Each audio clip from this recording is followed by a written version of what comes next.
ಕೇಳಿದ್ದೀವಿ. ಈಗ ನಾನು ಚೀಫ್ ಮಿನಿಸ್ಟರು ನಮ್ಮ ಜನರಲ್ ಸೆಕ್ರೆಟರಿ ಈಗ ಮೀಟಿಂಗ್ ಮಾಡ್ತಾ ಇದ್ದೀವಿ. ಲಿಸ್ಟ್ನ ಡೆಲ್ಲಿ ಕಳಿಸ್ಕೊಡ್ತೀವಿ. ನಮ್ಮ ಅಭಿಪ್ರಾಯ ತಿಳಿಸ್ತೀವಿ. ಎಲ್ಲರ ಅಭಿಪ್ರಾಯ ತಿಳಿಸ್ತೀವಿ. ಎಲ್ಲರೂ ಕೂಡ ಒಮ್ಮತದಿಂದ ಯಾರೇ ಪಾರ್ಟಿ ಬಂದರು ಎಲ್ಲರೂ ಸೇರಿ ಒಗ್ಗಟ್ಟಿಂದ ಕೆಲಸ ಮಾಡಬೇಕು ಹೇಳಿದ್ದಾರೆ. ಮಲ್ಲಿಕಾರ್ಜುನ್ ಕೂಡ ಅವರ ಅದಕ್ಕೋಸ್ಕರ ನಾನು ಹಾಕಿದ್ದೀನಿ. ಟೈಮು ಚೆನ್ನಾಗಿತ್ತು ಅಂತ ಹಾಕಿದ್ದೀನಿ. ಪಾರ್ಟಿ ಹೇಳಿದ್ರೆ ನಾನು ಬೇರೆ ಬೆಳಗ್ಗೆ ಹೇಳಿದ್ದೀನಿ. ಪಾರ್ಟಿ ಹೇಳಿದ್ರೆ ಕೆಲಸ ಮಾಡ್ತೀನಿ ಅಂತ ಮಲ್ಲಿಕಾರ್ಜುನ್ ಹೇಳಿದ್ದಾರೆ. ಮತ್ತು ಬೇರೆ ಮಲ್ಲಿಕಾರ್ಜುನ್ ಹೇಳಿದ್ದಾರೆ.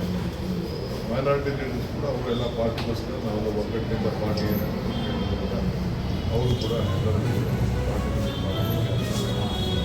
ಸೊ ಒಮ್ಮತ ಮೂಡಿದೆ.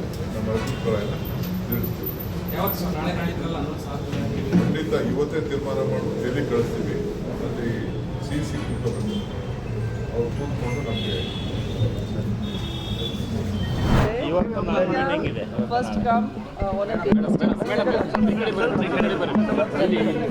ಈಗಾಗಲೇ ಸಂಬಂಧಿಸಿದಂಗೆ ಯುಗಾದಿ ಹಬ್ಬ, ರಂಜಾನ್ ಹಬ್ಬ ಎರಡೂ ಕೂಡ ಬಂದಿದೆ. ಒಳ್ಳೆ ಶುಭ ಮುಹೂರ್ತ ಇದೆ.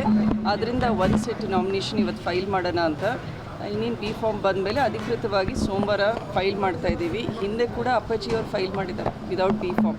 ಯಾಕಂದರೆ ಜನರ ಬೆಂಬಲ ಅಷ್ಟಿದೆ, ನಿರೀಕ್ಷೆಗಳಿದ್ದಾವೆ. ಅಪ್ಪಾಜಿ ಮಾಡಿದಂಥ ಅಭಿವೃದ್ಧಿ ಕೆಲಸಗಳೇ ಒಂದು ರಕ್ಷಾ ಕವಚದ ರೀತಿಯಲ್ಲಿ ಅಪ್ಪಾಜಿ ನಮಗೆಲ್ಲ ಕೆಲಸ ಮಾಡ್ತಾ ಇದೆ. ಸೊ ಅದರಿಂದ ನಿಮ್ಮನ್ನು ಕೇಳ್ತಾ ಇರೋದೇ, ಯುವಕರು ರಾಜಕಾರಣಕ್ಕೆ ಬರಬೇಕು ಅಂತ ಇದೆ. ಅವ್ರದ್ದೇ ಆದಂತಹ ಗ್ಲೋಬಲ್ ವಿಷನ್ ಇರುತ್ತೆ.